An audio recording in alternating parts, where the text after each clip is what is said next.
This is KGW News at noon. Thanks for joining us. I'm Drew Carney, and we start today's News at Noon in Southeast Portland for a story that we've been covering since early this morning. 2 police officers and 2 burglary suspects were hurt after a crash at the intersection of Southeast 111th and Holgate Boulevard. Portland police tell us the suspects took off during a traffic stop and wound up hitting a police SUV. The injured officers were treated at the hospital and released pretty quickly. The 2 suspects were also taken to the hospital. One with serious injuries, the other with life-threatening injuries. We're going to stay in Southeast Portland for this next story. Southeast 52nd at Harney is still closed because of a fatal crash that happened just after 11 o'clock last night. This spot is just a few blocks from Johnson Creek Boulevard. Portland police confirmed only 1 car was involved in this crash and 1 person died. We also got a call this morning from a viewer who was stuck in one of the parking garages at the airport during a lockdown. So we checked in with the Port of Portland, and they told us Port Police did respond to reports of a suspicious item near parking garages P2 and P3. An explosives unit came in to check things out and eventually opened that area back up. So all garages at the airport are back open this afternoon. Port Police are still working to figure out who left that suspicious item behind. A family in McMinnville woke up in the middle of the night to an explosion outside their house early Thursday morning. It shattered windows, it damaged the siding. You can see some of the damage right there. And police are still trying to figure out who's responsible.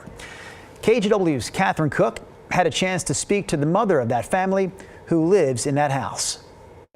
It was just terrifying. Boarded up windows, blackened siding, and fence boards blown apart.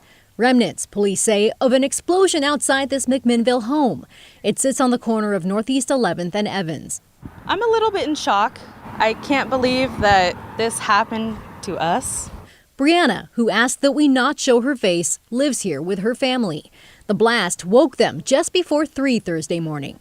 I instantly told my family, oh my gosh, get downstairs. I ran outside to my car. I saw the windows broken out. Whatever exploded left behind a small crater in this flower bed. Police say it appears someone threw or placed an improvised explosive device with shrapnel here. I could not believe it. Brianna doesn't believe her family was targeted, but it's upsetting to her nonetheless. She doesn't want this to happen to anyone else.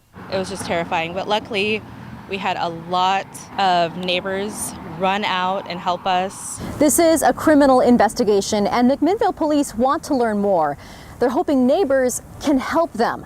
They're asking anyone who lives between 5th and 19th and Baker and Galloway to check their security footage. If they see anything interesting, they're asking that neighbors share that with police. In McMinnville, Catherine Cook, KGW News. All right, back to Portland now. The city is installing more traffic safety cameras in an effort to catch speeders and red light runners in high crash areas. So the city has 20 of these cameras that are already up and running. 8 more are set for installation this year, with 12 more coming next year. For a full list of where they're at, go to visionzeroportland.com. All right, here's the latest on the future of the WNBA in Portland. The league announced yesterday that the San Francisco Bay Area will be home to its newest expansion team, but multiple outlets, including The Athletic, continue to report that Portland is still considered a strong candidate for a team of its own. The commissioner of the WNBA would only say that the league is in continued discussions with, quote, several cities, but they are aiming to add another expansion franchise to the mix by the year 2025.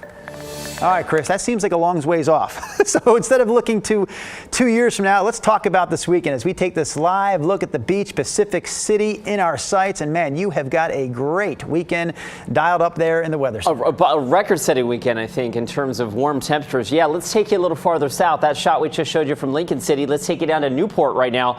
And maybe you can't tell by this vantage point, so we'll go ahead and throw the graphic up on it.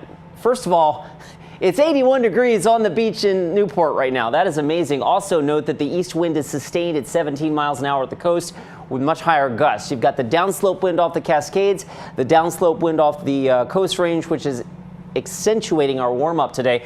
This is the live look from our Wells Fargo sky camera, and I wanted to show you the flags atop the Fremont Bridge that are really starting to whip in that east wind. So the east wind is ratcheting up and the temperature is responding accordingly now. We're up to 81 degrees at PDX. It's 79 right now in Hillsborough, 79 McMinnville, 82 in Tillamook. It is warm at the coast, and it's not like it's not warm for Central Oregon, right? We're in the mid-60s at lunchtime, but we're already in the 80s at the beach. That is amazing. All right, visible satellite imagery showing a mostly clear sky here. Whatever little patchy fog we had up the I-5 corridor in Cowlitz County and down towards Lane County, that is quickly dissolving, and the rest of the area is going with full sunshine for the rest of the day today. The sunset 6:41. Again, we're already 81 at PDX, 85. You know what? It's possible we inch even a little higher than that. The record for today, by the way, is 89. Stay tuned. All right, I've got a big traffic alert to let you know about for this weekend. Interstate 84 through the Gateway District will be closed overnight tonight from 10 p.m. until as late as 5 a.m. Monday. The detours are fairly simple for east and westbound traffic. You'll have to detour onto 205 for both directions, but just know that if you're out on the roads late tonight through the weekend, that will add a few minutes to your commute. That's a live look, by the way, of I-84 near the 205 interchange. This is all part of TriMet's Better Red project. They put the finishing touches on that lengthy project to extend the MAX line to the west side and double track it all the way to the airport. They're almost done, but they've got a little bit more work to do this weekend. That should be reopened by early Monday morning. Drew? All right, we'll check back in with Chris for more weather here in a moment, but right now we want to get to our next news story this afternoon. The city is planning to announce the location of Portland's second mass homeless camp next week, even though the first one, that's been open now for more than 2 months, is still not full. 134 people have moved into that camp, but there's room for 45 others. The site's in Southeast Portland, and to move in, a person needs to get a referral from one of 30 outreach workers hired by the city. KGW's Blair Best has been covering the situation there. In fact, she says she saw one man walk up to the gate at that site, ask how to get a spot, but the person manning the gate told him he had no clue. Others say they have eventually been given a phone number to call. You know, I've called them up and of course take the name and the number and no calls back. If they're not filling that place up, I think they're actually like kind of cheating the city of Portland.